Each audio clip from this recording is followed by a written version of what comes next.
এই যে দেখো, এই যে একটা খাম্বা, এটা না অন্যটা অন্যটা, যাই হোক, এই যে দেখো একটা খাম্বা। এইরকম খাম্বা তোমাকে ফ্রেন্ড লিস্টের মধ্যে অথবা তোমাকে ফ্রেন্ড সার্কেলের মধ্যে অনেক মানুষই থাকে। এবার এই টাকলাটার দিকে দেখো, তোমাকে ফ্রেন্ড লিস্টে থাকা স্বাভাবিক নর্মাল খাম্বার চাইতে 8 ইঞ্চি আরো বেশি লম্বা। ইমাজিন করো তোমার অপোনেন্ট এই খাম্বাটা বারবার উইঙ্গাররা কোনো মতে কাটাই গোটায় চিপায় নিয়ে যায়, একটা ক্রস দিতেছে, একটা ক্রস উপরে দিতেছে, কিন্তু তুমি ধরতে পারতেছো না, আর হেড দিয়ে গোল দিয়ে দিতেছে। বিষয়টা খুব মজার, তাই না? সো আজকে আমরা জানবো জান কোলারের সম্পর্কে। চেক Republic's one and only human lighthouse footballing dino and the towering forward. সালটা 1973। চেক রিপাবলিকে জন্ম নেওয়া জান কোলার ছোটবেলা থেকেই তার বন্ধুদের থেকে অনেকটাই আলাদা ছিল। ও দিন দিন খাম্বা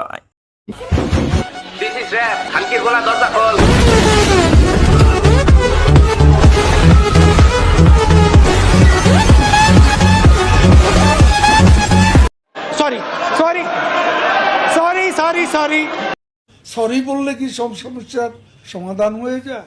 সরি বললেই সব সমস্যার সমাধান হয়ে যাবে? এটা কত বড় অপরাধ! এটা একটা অপরাধ।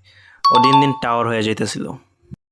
অ্যান্ড স্বাভাবিকভাবে ইউরোপে যারা অনেক বেশি লম্বা হয় তাদের ভবিষ্যৎটা বাস্কেটবলের মাধ্যমে নির্ধারিত হয়।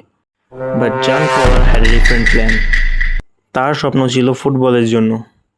ক্যারিয়ার শুরুতে তার কোচরা তাকে সিরিয়াসলি নিত না এবং তার ক্যারিয়ার শুরু হয় জিকে পজিশনের মাধ্যমে। আর এই পজিশনটা ওর জন্য সুটেবল ছিল যেহেতু কুর্তুয়ার চেয়ে তো বেশি লম্বা ছিল। কি অবাক হইলা? তোমরা ভাবতেছো যে টাওয়ারিং ফরওয়ার্ড এটা স্ট্রাইকারদের উপাধি না? ওর ফুটবল যাত্রা শুরু হয় গোলকিপার পজিশন থেকে, তারপরে সে স্ট্রাইকার পজিশনটা নেয়। 1990 সালে এই ক্লাবটার কোচ তাকে স্ট্রাইকার হিসেবে খেলানোর একটা সিদ্ধান্ত নেয়, তারপরে তার নতুন যাত্রা শুরু হয়।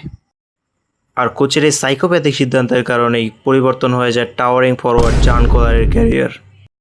And it was the best decision for Jan Koller. এরপরে থেকে তার সোশ্যাল ক্যারিয়ার স্কোর অনেক বেশি হাই হতে থাকে এবং চেক রিপাবলিকের কিছু ছোট ক্লাব থেকে তার উপর নজর পড়ে বুরুসিয়া ডটমুন্ডের। আর বুরুসিয়া ডটমুন্ড হলো বুন্দেসলিগায় খেলা এক one of the best club. বুন্দেসলিগায় থাকা অবস্থায় 2001-2 সিজনের ভিতরে সে বুন্দেসলিগা টাইটেলটি জিতে। এবং বুন্দেসলিগায় থাকা অবস্থায় তার একটা ওয়াইল্ড স্টোরি হলো সে স্ট্রাইকার থেকে আবার গোলকিতে ফেরত যায়, তাও শুধুমাত্র একটি ম্যাচের জন্য। এবং সেই সপ্তাহে বুন্দেসলিগার সেরা গোলকিপার জান কোলারকে নির্বাচিত করা হয় এবং ম্যাচটা ছিল বায়ার্ন মিউনিখের এগেনস্টে। ম্যাচটিতে অলরেডি একটা প্লেয়ার লাল কার্ড খাইছে, তারপরেও গোলকিপার হঠাৎ করে রেফারির সাথে চটে গিয়ে তার সাথে তর্কে লিপ্ত হয়ে যায়। পরে দ্বিতীয় হলুদ কার্ডটি দেখে এবং গোলকিপারকে উঠে যেতে হয়। তখন কোচ জান কোলারকে গোলকিপার হিসেবে খেলানোর সিদ্ধান্ত নেয় এবং সেই সপ্তাহে উইকলি বেস্ট জিকে অ্যাওয়ার্ডটি জিতে নেয়। সে ছিল চেক রিপাবলিকের হাইয়েস্ট গোল স্কোরার। জান কোলার 1999 থেকে 2009 সালের ক্যারিয়ারে জাতীয় দলে 91টি ম্যাচ খেলে এবং 56টি গোল করে, যা চেক রিপাবলিকের সর্বোচ্চ। এবং প্রতি 1.65 ম্যাচে একটি করে গোল করে জান কোলার। ওকে, এই ছিল মোটামুটি জান কোলার সম্পর্কে তথ্য। ভিডিওটা ভালো লেগে থাকে লাইক মারো, কমেন্ট করো এবং ফলো বাটনে ঘুরতে নিয়ে যাও। আর তোমার যদি কোনো আন্ডাররেটেড ফুটবলার পছন্দ হয়ে থাকে তাহলে তুমি সেই ফুটবলার সম্পর্কে আমাকে কমেন্টে লিখে জানাইতে পারো, যেটা সামনের ভিডিওতে আমরা আলোচনা করব। ওকে, গুড বাই, সায়োনারা, মাসসালাম। Assalamu alaikum. If you don't pray 5 times a day, nigga, you gay.